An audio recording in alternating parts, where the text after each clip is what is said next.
Aldous Huxley was an English writer and philosopher. He wrote nearly 50 books. And here's his quote about history. That men do not learn very much from the lessons of history is the most important of all the lessons of history.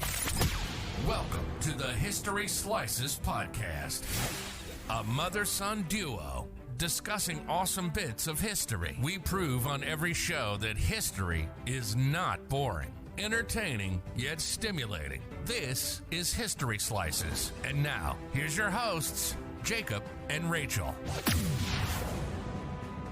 Hey, Jacob. Hey, Mom. How you doing today? Pretty good. How you doing? I'm doing well, thank you. Ready to get started on this. I'm looking forward to this episode, the second one of immigration. I'm glad you're looking forward to it. I really am, yeah. I'm eager to see what you have to teach me today. Don't say it like that, like you don't know anything. Well, I've got like a basic understanding, but you always bring up details that I'm not aware of. So, yeah. Well, the thing about history is that there's always details you're not aware of. Oh my gosh, that's so true. There's always information lurking in the corners. Yeah. So last time, this is a bit of a continuation off of our previous one. Last time we were talking about immigration to America, specifically United States, like before the revolution and all that. Right. We talked a bit about, Vikings and Christopher Columbus and kind of just, the British, the British, the Spanish, all those, and it was real interesting. If you're curious, go check out that last week's episode because we talk a bit about that. Today, we're going to kind of continue this theme.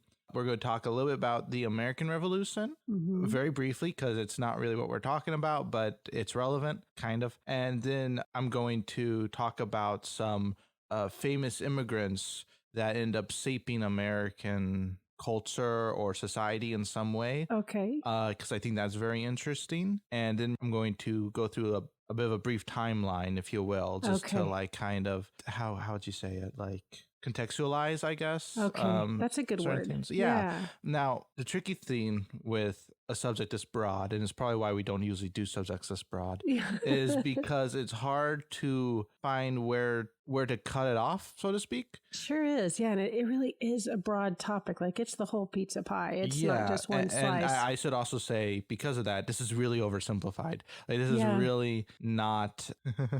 It's an overview. Yeah, this isn't a textbook. This isn't gonna like help you on any tests. I mean, it might. I don't know, but this is just like kind of just a basic surface level. This is interesting. I want to talk about it. Cool. Stuff. Awesome. Yeah. Anyways, so I feel like most people know about the American Revolution, especially in this country. In case anyone doesn't, for whatever reason, which I shouldn't say that because we have listeners that are from like Europe and stuff. Yeah, so I think 13 or 14 different countries. Wow. So, I didn't realize it was that many. Yeah, that's really cool. I'm not sure who you are out there, but we sure appreciate you. So just a brief kind of in a nutshell as to what the American Revolution was. It was the British colonies along the Eastern. Yeah, I always get confused when it comes to directions. That's why I get lost constantly. On the eastern coast of what is today the United States. And they basically declared independence. What happened was, it wasn't an overnight thing. It was like, so basically, France and Britain had a long-standing rivalry, not so much now, but for a long portion of history, they were rivals. And they had this conflict called the 7 Years' War, which some historians have argued is kind of a proto-World War, just because both countries had a lot of colonies on different continents, and it was all kind of evolved in some way, shape, or form. But regardless, Britain won, but it ended up bankrupting them, right? So what they did was they started taxing their colonies more just to, recoup their losses. And their American colonies weren't having any of it, because up to this point, like they've been pretty... not isolated, but pretty independent already. Yeah. Like for some time. They didn't have a lot of oversight.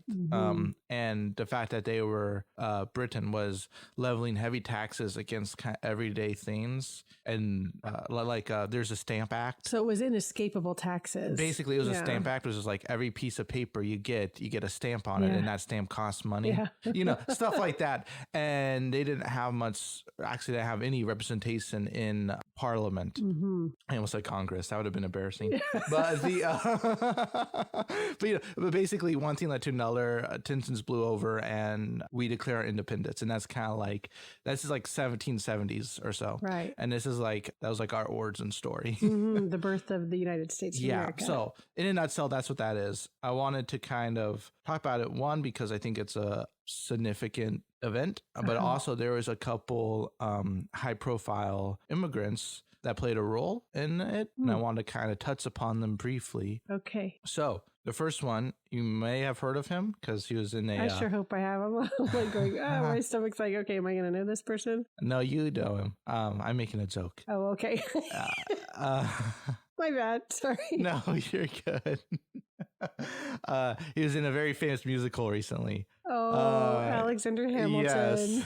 I'm actually really glad to be talking again about Alexander Hamilton, because when we did our Andrew Jackson episode, I misspoke and said that Andrew Jackson was on the $10 bill. And I know, because I know the lyrics of Hamilton, I know that he wasn't the $10 founding father. It was Hamilton. So I did actually learn a lot about Hamilton through the musical and just listening to the musical. So it is definitely an immigrant with influence. Sorry. Yeah, it is an unconventional learning thing. It's not entirely historically accurate because, of course, it's dramatic and stuff. And some of the events are massed together or moved around, just to like tell a good story. Yeah. Which is fine. But yeah, like a lot of the nuts and bolts are there. So, who was Alexander Hamilton? He, first of all, we're not sure when he was born, just because of the records at the time. It was either 1755 or 1757, around that time. He was from the Caribbean originally, specifically the British Leeward Islands, which is today known as St. Kitts and Nevis. Yeah, I'm not sure how to say that. Caribbean islands, basically. Yeah, we can do that.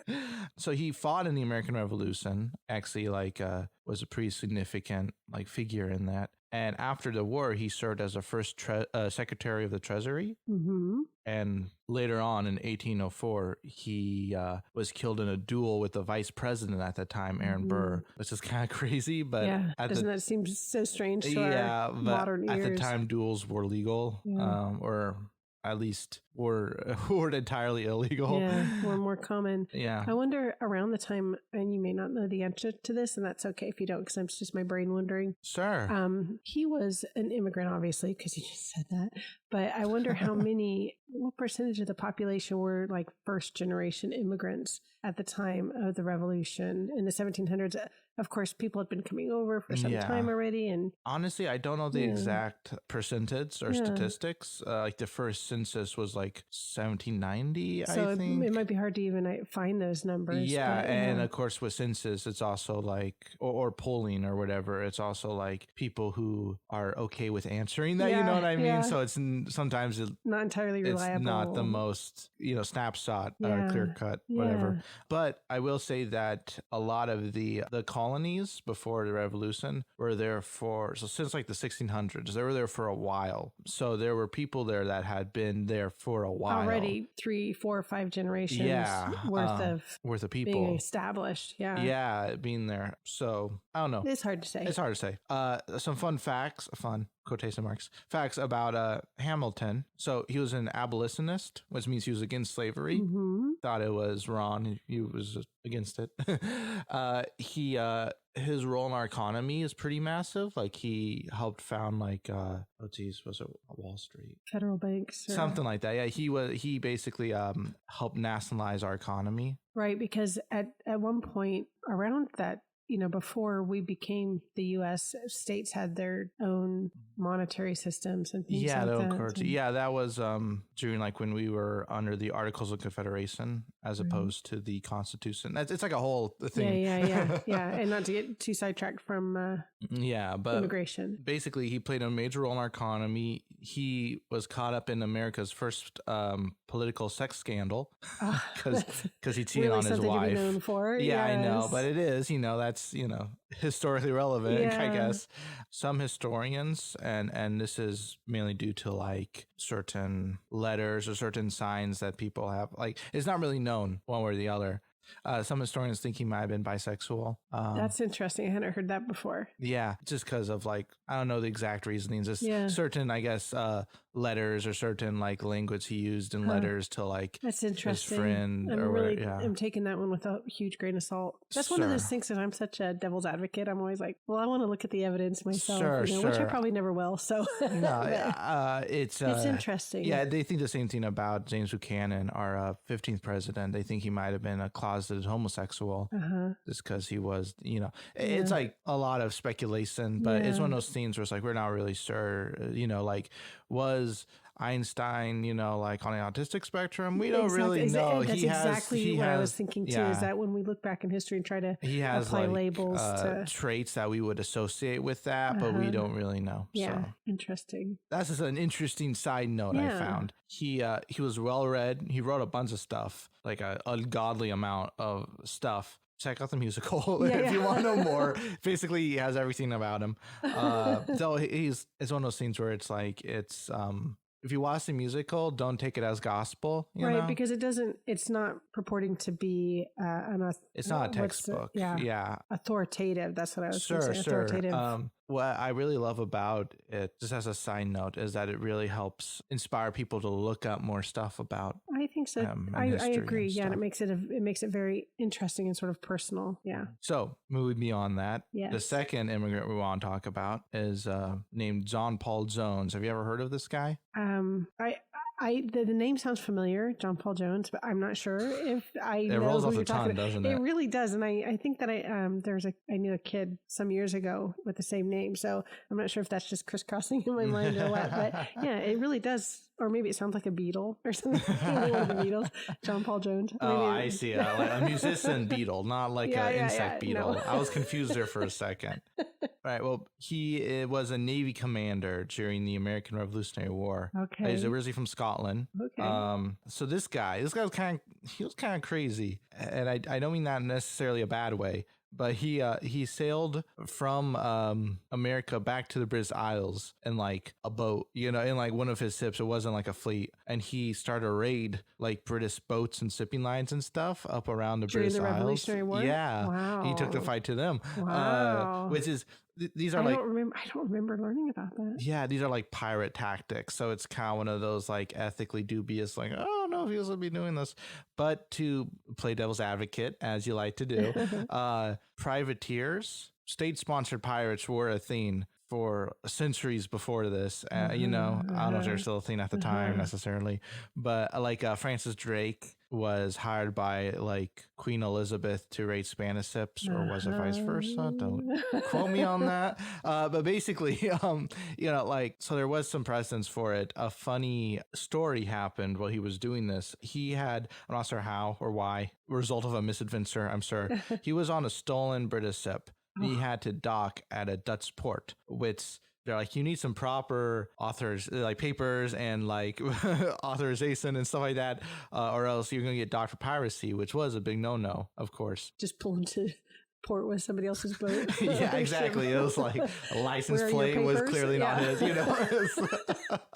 Well, I guess there wasn't much love lost between the Dutch and the British, because he described to them what the American flag, at least at the time, looked like, and they put it in their registry as an official American flag. So it's like, hey, technically he's here on official business. Wink, wink, nod, nod, nuts. And interesting. And so they allowed him to be there. Yeah, and I'm not gonna sew it just because we're on a podcast, but the flight they had clearly made from secondhand knowledge. Like it's like someone described it kind of poorly to them. Yeah, but it looks cool, but it's also like, that's not the American. Like that really looks weird. So to give some more backstory on this guy, before we move on to our next immigrant, American. I still say that they're all American, but whatever. He claims this was in self-defense. Back in Scotland, before he came to America, he was also part of the Navy then. Oh, so he had the Scottish Navy. Yeah, he kind of knew his stuff. He fled to the colony of Virginia because he got into an altercation with a crewmate and killed him. Oops. Yeah. And we don't really know a lot of the details about that. Like, was it just straight up murder, or was it like justified? Self-defense? He claimed it was self-defense. Must not have had a strong enough alibi for that. If he had to flee to Virginia. Yeah. Another interesting thing is later on in life, he briefly, I don't believe it was for very long, but he briefly ended up serving in the Russian Navy as well. That's fascinating. Wow. Yeah, I don't really know all the details beyond. I guess he just like moved or what, you know. Maybe he killed somebody else and had to move to another country. I don't know. I that would be very strange. I don't think so. How interesting. But yeah, so he gets the merit badge for most navies served in. Most international figure. A couple of these are actually international figures. I'll talk a little more about that later. But nowadays, he is sometimes called one of the fathers of the American Navy, just because I guess he was very kind of influential. Well, it's probably because he was early in our history and evolved with that and made a name for himself. Yeah, interesting. Yeah, so that's John Paul Jones. Cool. Who has an awesome name. I've said this before, but I love his name. So the next guy we're going to talk about, this is a bit of a different field. This is, the war's over, you know, we're a country now, but we're still kind of fledgling. Yeah. In fact, for like roughly 50 so years or so after American Revolution, we didn't have a lot of mass migrations or anything to America. Probably because we were still getting our feet on the ground. I can understand that. I don't know that I'd want to rush into a country that's just been through a civil war.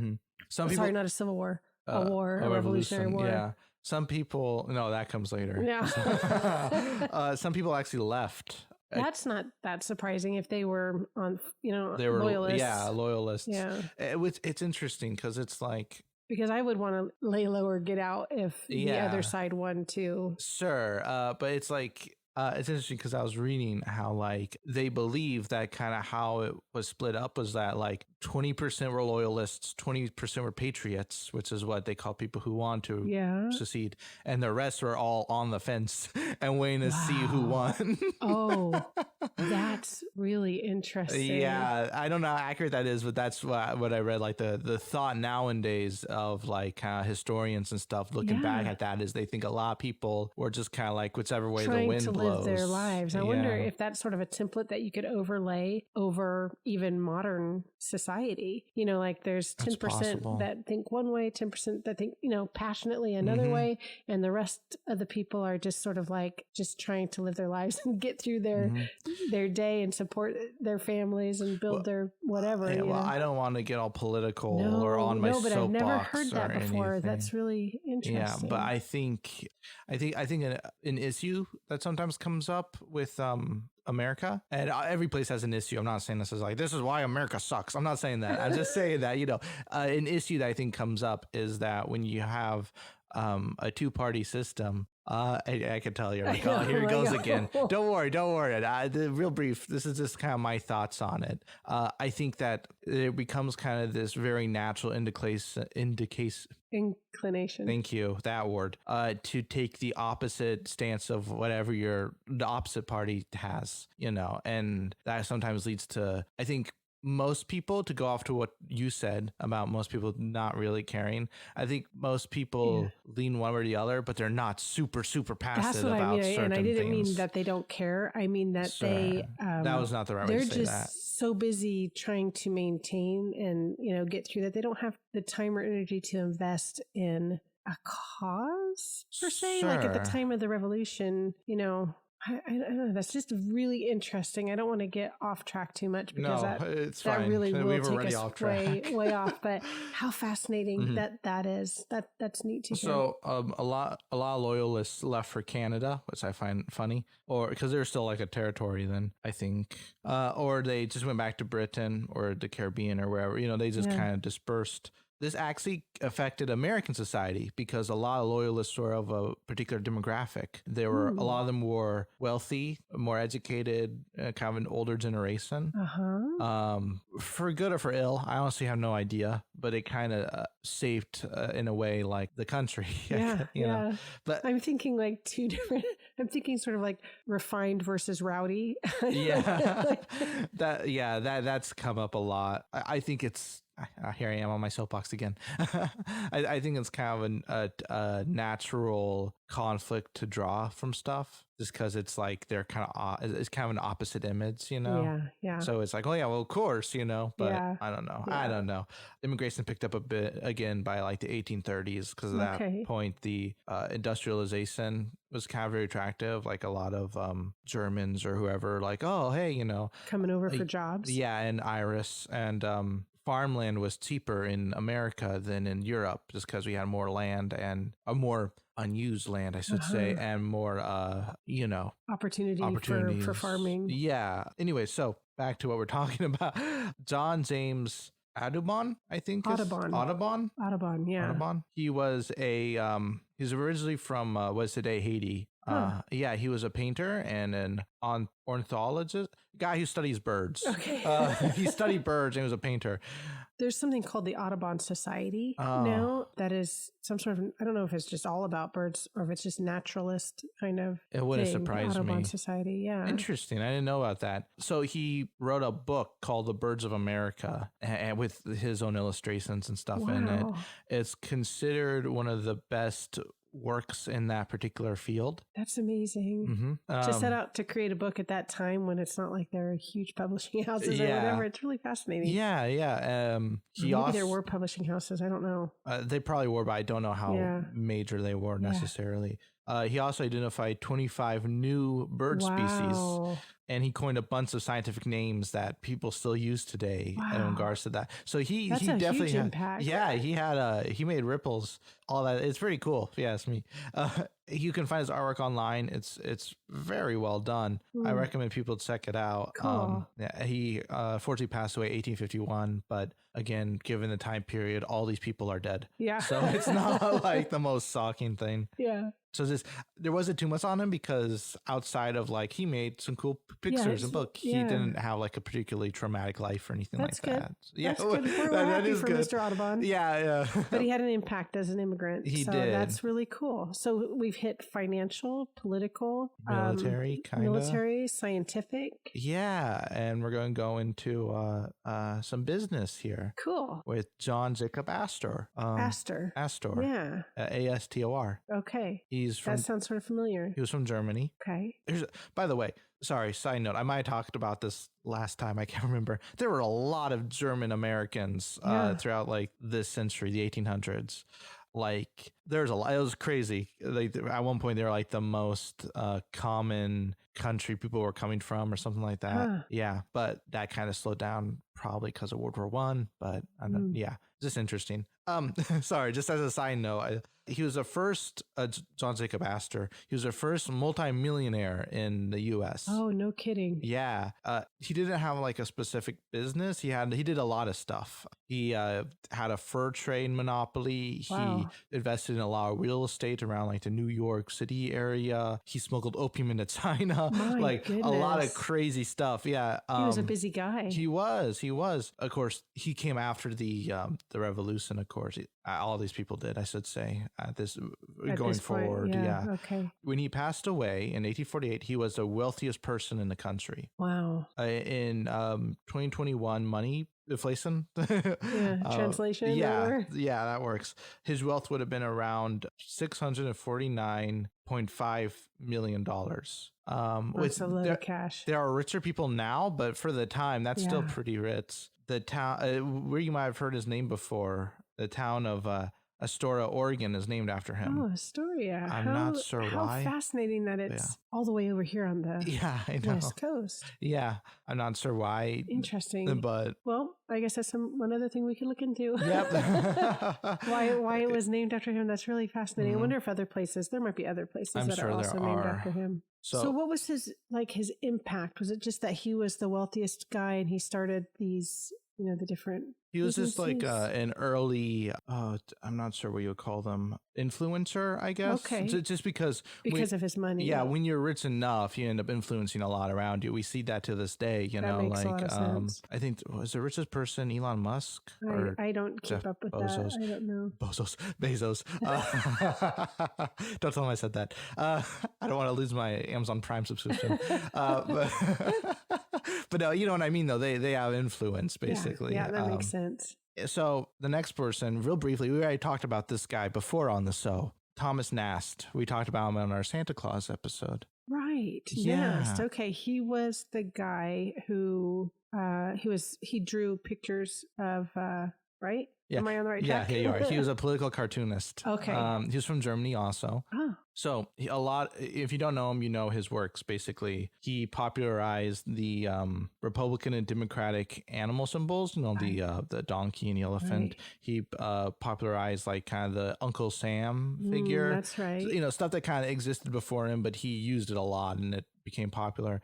And what we talked about when we last talked about him is our image of Santa. You know, bearded guy, red outfit on a larger side. Comes from Thomas Nast. Anyways, I don't want to talk about too much because we kind of covered him. Yeah. But I thought that was interesting. I thought that was influential, you know? For sure. Yeah. And he was an immigrant from Germany. So. Wow. Cool. Well, I think you covered a lot of bases with the different, influences in different segments of society, or however you want to say that. Yeah. There's two more left. and then I'll kind of go into like the timeline of it just because I think it's interesting. Yeah. And I think it might help. Like you said, contextualize. Yeah. It gives kind of a backdrop or overview, I guess. Sure. So Andrew Carnegie, or Carnegie, it's apparently pronounced Carnegie, but whatever. Okay. And I'm familiar with it as Carnegie, but that could just be Americanized. It is, because he was Scottish originally. He was an industrialist, and he is one of the richest, he's dead now, was one of the richest Americans in history. I recognize his name because he planted libraries. Like, he was a real philanthropist, and he planted libraries in cities around America. Like, we have one in our town. Yeah. That's referred to as the Carnegie Library, or Carnegie Library. I don't know how you say that. So he, in his time, he donated quite a bit to various charities, which gave him a really good reputation as a philanthropist, I believe is what you said. Yeah. I'm not sure about the technical terms of it. I think that's just somebody who gives generously. Yeah. In 2019 money, that was like the latest I can find, like a translation rate. It would have been around $5.2 billion. That he gave away. Yeah, which is about like 90% of his fortune. Wow. Talk about generously. Yeah. This also kind of set a trend for future billionaires to give lots of charities. I'm sure he's not the sole cause of that, but it kind of set it that tradition or that trend or whatever you want to call Interesting. it. Yeah. Gosh, can't even imagine that much money. Mm-hmm. So despite all this, and like at this point, you're like, this guy sounds great. Hold on, he's got some criticism. Apparently, in his factories, the working conditions weren't very good. I don't know how that related to other factories at the time.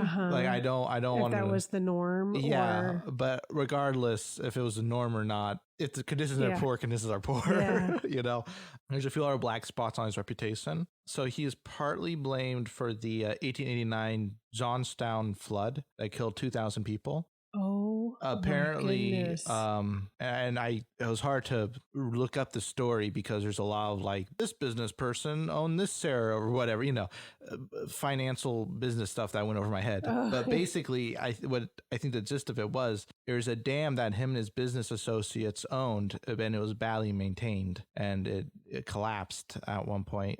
Where was that? It was in like, you said Johnstown, but I don't know where. Like. Yeah. It was it's in Pennsylvania. In Pennsylvania. Mm-hmm. And would you mind, was it approximate year? Oh, it was 1889. Okay. So a bit after kind of what we're talking about. That's an awful story. It is. That's a lot of people. Yeah. Another thing he was kind of, I don't know, blamed is the right word, or associated with, and another kind of black spot, let's say, was in 1892, there's a homestead strike, which was basically a conflict between like the unions and his business. He was out of the country at the time. He was back in Scotland. I don't know why. Maybe he was visiting relatives or whatever. Golfing. Sure. But he was, he had left like kind of his business under control of his partner by name of Henry Clay Frick. This is a funny name, but sure. What the frick? Yeah. Henry was notoriously anti-union. Like, he wasn't for that stuff. The strike turned violent. 10 people were killed and like hundreds were injured.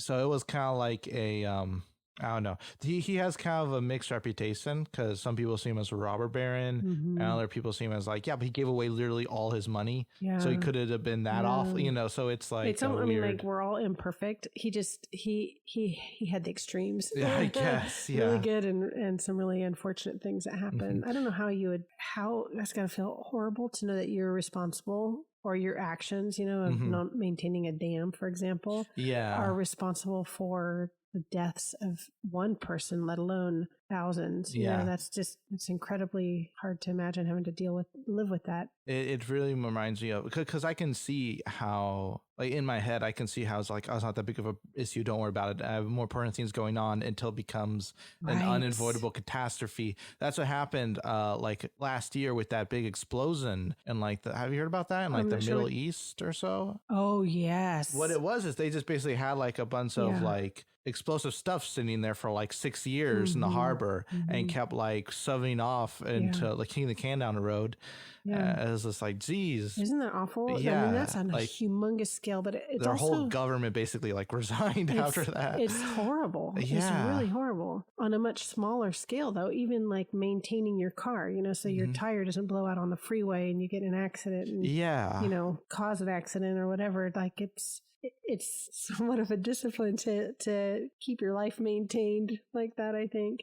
Gosh, I was going to say, just before you move on, just hearing about like the riots and the dam breaking and, you know, all these the chaos, it's just a reminder that life has always been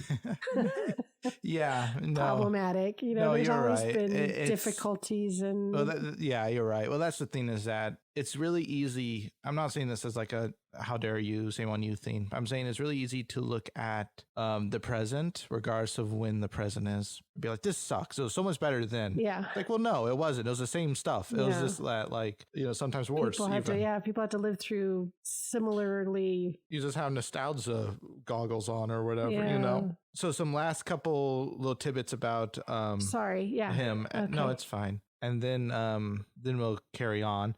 So, like I said, he was originally from Scotland, specifically the county of Fife. I don't know where that is in Scotland because I don't know Scottish locations. But he was born November 25th, 1835, to kind of put that in context. His dad was named William, who was a weaver. And his mom was named Margaret. He had a brother named Thomas. They weren't rich. Like, they're actually kind of poor family-wise.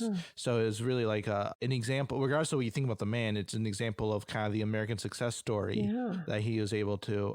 What it was is he was heavily involved in the steel industry, you know, like railroads and that kind of stuff, you know, construction things.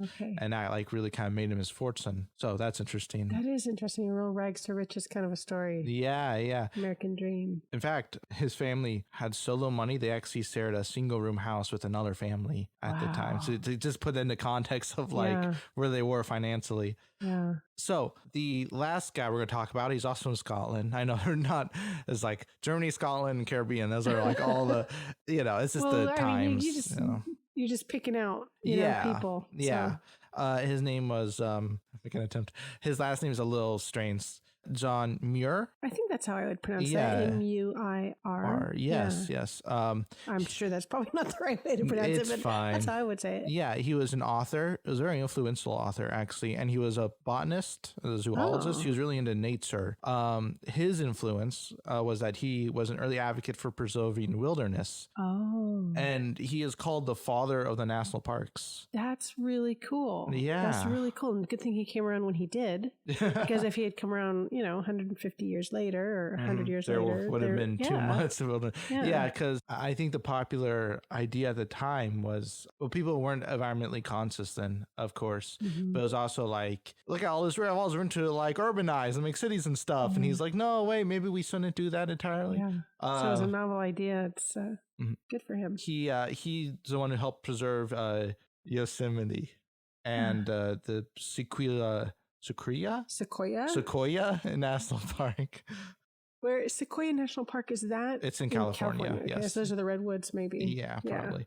There's a number of places named after him because he's honored both here and in Scotland. Like, that's cool. Both countries like this guy. Yeah.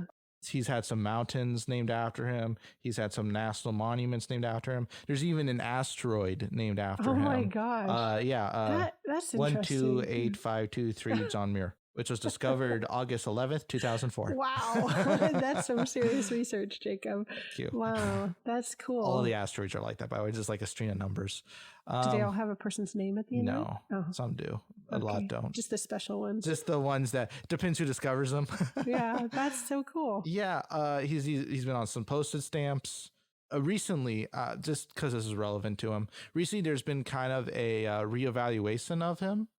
Because he had in his time made some pretty less than nice comments about African Americans or whatever, which is unfortunate, but he also had a kind of more sympathetic view towards Native Americans. He's kind of a mixed bag. Yeah. So there's a couple times that we've talked about, going back and looking at people and reevaluating them. I think that no matter what, we're always going to find flaws with people. Of course. And it's like, it's like one of those things, not that I think the concern is that we don't want to be glorifying prejudice or anything like that. Sure. I think that when you go back to people far enough back and you're like, well, he was racist. Like, well, everyone was racist then.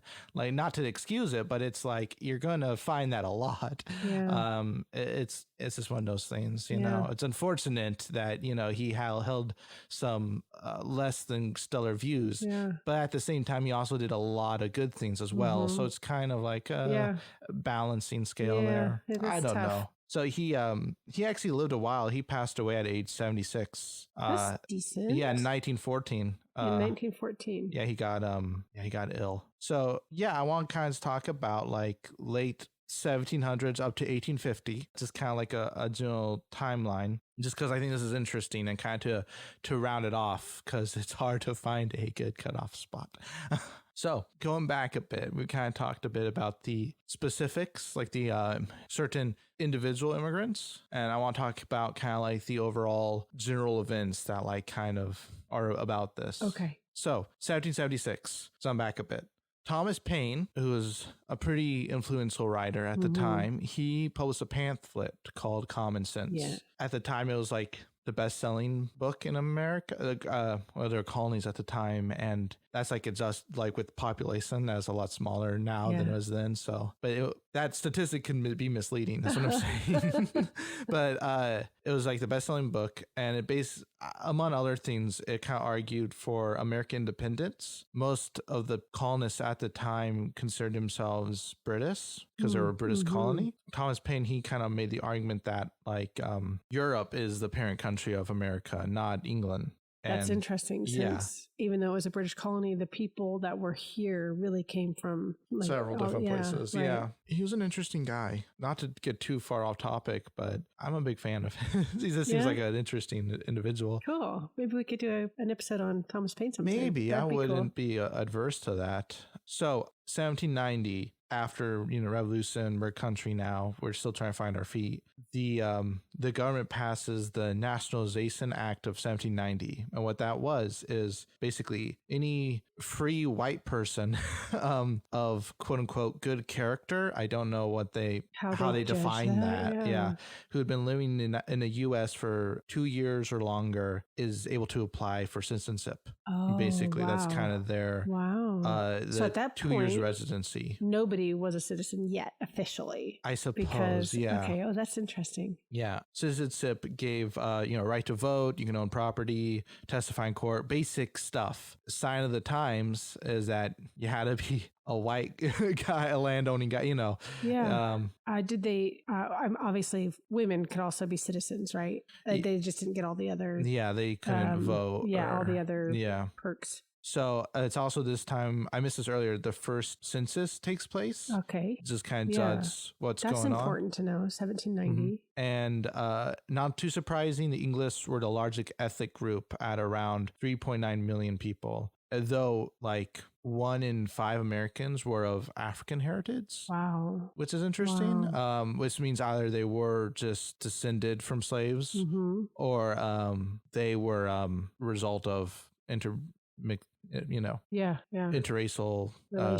relations. Sorry, I'm not sure. What's the polite way of saying that?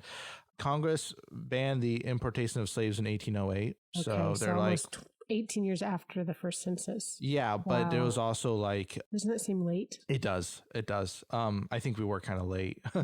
But it was also like Civil War didn't happen until 1860s, so it was still like slavery was still a thing. It's just we stopped like getting them. Yeah, I guess. So the War of 1812 happened, which is like a oh geez, it's kind of hard to explain. It's kind of like the not as interesting sequel to the American Revolution. Basically, like it was like kind of a round two, kind of a slap fight between us and Britain. They actually like sacked the capital at one point, but we're only there briefly because everyone had fled, and then like they left, and then like Madison or whoever was president came back. It was like a whole kind of just faduddle. I think you just made up a word, but I like it. Anyways, so a few years after that, peace was reestablished between the two countries around 1815 or so, and the immigration from Western Europe, which beforehand had just been like a couple people here or there. Kind of stagnant though. Yeah, not that many. Suddenly a lot more people were coming over, which the demographics of the U.S. shifted because of it. And this was like the first major wave of immigration, and it lasted up till like the Civil War or so. Okay, so it started around 1815? Yeah. To about the Civil War. Wow, to about that's 1863 or so. Like long period of time for people to be incoming. Yeah. So between like 1820s to like 1850s or so, the Irish, a lot of them are Catholic, just because I guess that was just what was the common religion in Ireland at the time. I think it still is, honestly. Like they're pretty I don't know really anything about Ireland. I feel like there's conflict between the Catholics and the Protestants. Like that's the big conflict, right? It might be. I think that there's also conflict between like just whether or not to be part of the UK, I think. Yeah, that too. But I think some of that may have be tied into religion. You're probably right. I don't know. I don't know enough to like weigh in on that. But anyway, a lot of the Irish that were coming over were Catholic. Yes. At the time. And they were like 1/3 of all immigrants in the United States. Wow. Like out of like at the time it was like 5 million people coming in. Okay. Or so around that. Mm-hmm. Also around this time, a bunch of German immigrants came in. This is when that whole boom started. A lot of them made their way, or a lot of them bought farms and stuff out in the Midwest. Okay. And sold in like Milwaukee, St. Louis, Cincinnati, those kind of cities and that. Interesting. Yeah. Interesting. And to this day, like if you look at like where, like a map of the U.S. with like immigrants or like, like culture or however you want to divide it up, that northern middle part is very kind of German. That's really interesting. Interesting, just trickle down effect. Yeah, yeah. So 1816, the American Colonization Society is formed, and what they did is they helped. I'm trying to think how to say this. There were a lot of kind of freed African Americans, and they helped them settle a colony on the west coast of Africa, which today is Liberia. It's still a country, by the way. But yeah, like I'm not sure entirely why, if they were just trying to get out of America or That's fascinating. But yeah, it and is. I wondered, you may not know this because this is really a side note to everything. Sure. But Liberia, did they name it Liberia when they? Because that seems like a word that might be associated with freedom. Maybe I don't know. Like liberty, Liberia. I don't know. Huh. Okay, just curiosity. Sure. So by 1819, a lot of the people coming over just because of cramped corridors on boats and stuff. It was kind of a little bit of a treacherous journey. A lot of them were getting sick. A lot of them were dying, unfortunately, and they start to overwhelm port cities. New York, Boston, Charleston, how do I say it like that? Philadelphia. So the United States, they're like, okay, this is an issue. Yeah. They passed the Steerage Act, which basically required better conditions on ships arriving, just so we weren't getting a bunch of sick, dying people. It also, and so many, they're being overwhelmed at the ports. Yeah, it also asked that ship captains give demographic information on passengers, which this led to like the first records on a federal level of like ethnic composition of immigrants coming in. Really that interesting. Was a bit of a mouthful, but interesting records to have. For looking back on that. Yeah, totally. unfortunately, like, it's not all great. 1830, Congress passed the Removal Act, which forcefully relocated a lot of Native Americans. I include that in here because it is kind of relevant to moving the people in and out of the country and stuff. Yeah. But it's also like, it wasn't all like voluntary roses. No, it wasn't. In 1845, the potato famine in Ireland breaks out. Sorry, say the year again, 1845? Yeah, it killed like 1 million people or so. It was very damaging. The funny. The thing about Ireland is that they relied a lot on the potato just because it's very nutritious and you can prepare it a lot of different ways and stuff. But potatoes are a New World crop.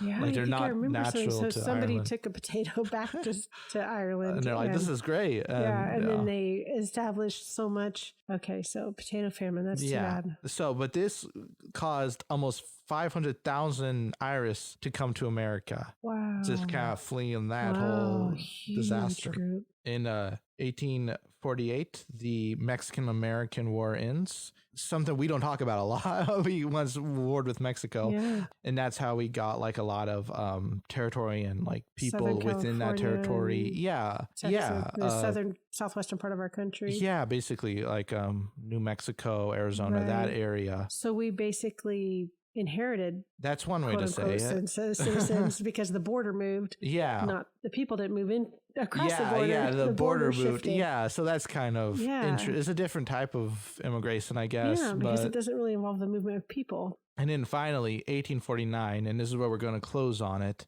just because I want to have the cutoff date be middle of the 1800s. Okay. And then next time we'll carry on from there and see where we go from there.